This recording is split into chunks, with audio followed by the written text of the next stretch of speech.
ಜಾಗೃತಿ ರಾಷ್ಟ್ರಾದ್ಯಂತ ಇದು ಮೂಡಲೇಬೇಕಾಗಿದೆ. ಹಾಗಾಗಿ ಇವತ್ತು ಈ ರಾಷ್ಟ್ರದಲ್ಲಿ ಈ ನಂದಿ ಕ್ರೀಡೆಗಳು ಏನಾಗಿದ್ದಾರೆ ಅಂದರೆ 80% ಇದ್ದಾರೆ.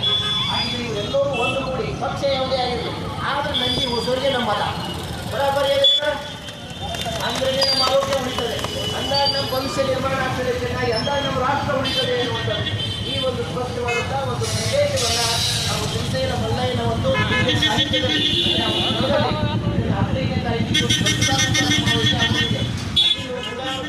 ಭಾರತದ ಮಾಜಿ ರಾಷ್ಟ್ರಪತಿಗಳು ಬರ್ತಾ ಇದ್ದಾರೆ ಮತ್ತು ಈ ರಾಜ್ಯದಲ್ಲಿರುವಂತಹ ಪ್ರಮುಖ ಸ್ವಾಮೀಜಿಗಳು ಕೂಡ ಅಲ್ಲಿ ಬರ್ತಾ ಇದ್ದಾರೆ. ಸುಮಾರು ಜನ ಅವರ ಒಂದು ರಾಷ್ಟ್ರ ಮಟ್ಟದಲ್ಲಿ ಜಾಗೃತಿ ಮೂಡಿಸುವಂತಹ ಏನು ಯೋಜನೆಗಳನ್ನು ತಗೋಬೇಕು ಅನ್ನೋದನ್ನ ಒಂದು ಒಳ್ಳೆಯ ಒಂದು ನಿರ್ಧಾರಕ್ಕೆ ಬರೋದಿದೆ. ಹಾಗಾಗಿ ನಾನು ಈ ಮೂಲಕ ತಪ್ಪು ಕೂಡ ಆಹ್ವಾನವನ್ನು ನೀಡ್ತಾ ಇದ್ದೀನಿ. ಒಂದು ಶ್ರೀಶೈಲ ಮಲ್ಲಯ್ಯನ ಸನ್ನಿಧಾನಕ್ಕೆ 15ನೇ ತಾರೀಕು ಸಾಯಂಕಾಲ ಇದೆ. ಆ ಕಾರ್ಯಕ್ರಮಕ್ಕೆ ನಾವು ಬನ್ನಿ. ಈಗಾಗಲೇ ಯಾರು ನಮ್ಮ ಗ್ರಾಮಗಳಿಂದ ಒಂದು ಪಾದಯಾತ್ರೆ ಮುಖಾಂತರ ಹೋಗಿದ್ದಾರೆ, ಅವ್ರಿಗೂ ಕೂಡ ಫೋನ್ ಮಾಡಿ ಹೇಳಿ ಆ ಕಾರ್ಯಕ್ರಮದಲ್ಲಿ ನೀವು ಭಾಗವಹಿಸಿ. ಯಾಕೆ ಮಾಡಿದ್ರೆ ಇದು ಭವಿಷ್ಯದ ಪ್ರಶ್ನೆ ಇರುವಂಥದ್ದು. ನಾವೇನಾದರೂ ಈ ಸಂದರ್ಭದಲ್ಲಿ ಎಲ್ಲ ಪಕ್ಷ ಜಾತಿ ಧರ್ಮ ಇವು ಏನು ಮಾಡುವುದನ್ನು ಮರೆತು ನಾವು ಅವಶ್ಯಕತೆ ಇದ್ದು ಅದಕ್ಕಾಗಿ ಒಂದು ಕೂಡಲೇ ಹೋದರೆ